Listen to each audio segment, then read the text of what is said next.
Hi అండి, అందరికీ నమస్కారం.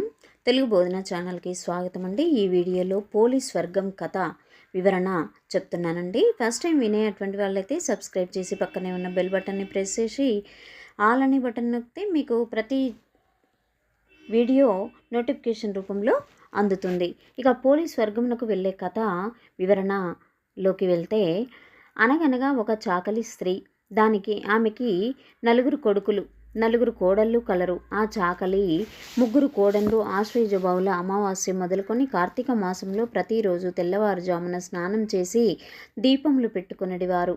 ఈ విధంగా నెల రోజులు చేశారు. తర్వాత కార్తీక బహుళ అమావాస్య నాడు తెల్లవారుజామున లేచి కడసారపు కోడలితో, మేము స్నానమునకు వెళ్ళుచున్నాము, మేము వచ్చే వరకు ఇంటి వద్ద జాగ్రత్తగా ఉండవలసింది అని చెప్పి చాకలిది ముగ్గురు కోడళ్ళు స్నానమునకు వెళ్ళారు. అప్పుడు చిన్న కోడలు లేచి చల్ల చేసిన కవ్వమునకు అంటుకున్న వెన్న ఊడ్చుకొని పత్తి చెట్టు క్రింద పడి ఉన్న ఒక్క పత్తి కాడ తెచ్చుకొని వత్తి చేసి నూతి వద్ద స్నానం చేసి దీపం వెలిగించి అత్తగారు చూడకుండా ఉండుటకు ఆ దీపం మీద చాకలి బాణం మూత వేసింది. అప్పుడు దానికి ఆకాశము నుండి విమానము వచ్చింది. ఆ చిన్నది విమానము ఎక్కి బొందెతో కూడా స్వర్గమునకు వెళ్ళుచుండెను. ఆమె అలా వెళ్ళుట ఏటి ఒడ్డున దీపములు పెట్టుకొనిచున్న వాళ్ళందరూ చూసి, చాకలి పోలి స్వర్గమునకు వెళ్ళుచున్నది, చాకలి పోలి స్వర్గమునకు వెళ్ళుచున్నది అని అంటూ అందరూ ఆశ్చర్యపడసాగారు.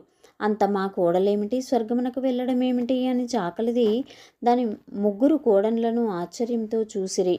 అలా చూసి ఆ నలుగురు విమానం మీద వెళ్ళుచున్న చిన్న కోడలి కాళ్ళు పట్టుకొన్నారు. అప్పుడు విష్ణుమూర్తి వచ్చి, నీవు ఈ కోడలను విడిచిపెట్టి మిగిలిన ముగ్గురు కోడళ్లను తీసుకుని వెళ్ళి శ్రద్ధ లేకుండా భక్తి లేకుండా దీపాలు పెట్టుచున్నావు. ఈమె శ్రద్ధాభక్తులతో పెడుతూ ఉంది కాబట్టి దీనికి బొందితో స్వర్గము ఇచ్చినాను, నీవు అడవుల పాలై పొమ్ము అని శాపం పెట్టి వెళ్ళిపోయారు. ఈ కథ చెప్పి అక్షతలు వేసుకునవలేను. పోలీస్ వర్గం అంటే దీనికి ఉద్యాపనము అవసరం లేదు. మరి కార్తీక మాసం పూర్తిగా అయిపోయిన తర్వాత తెల్లవారి పాడ్యమి రోజు తెల్లవారుజామున ఈ పోలి దీపాలు వెలిగించుకుంటూ ఉంటారండి. మరి ఈ వీడియోకి తప్పకుండా సబ్స్క్రైబ్ చేయండి. Thank you.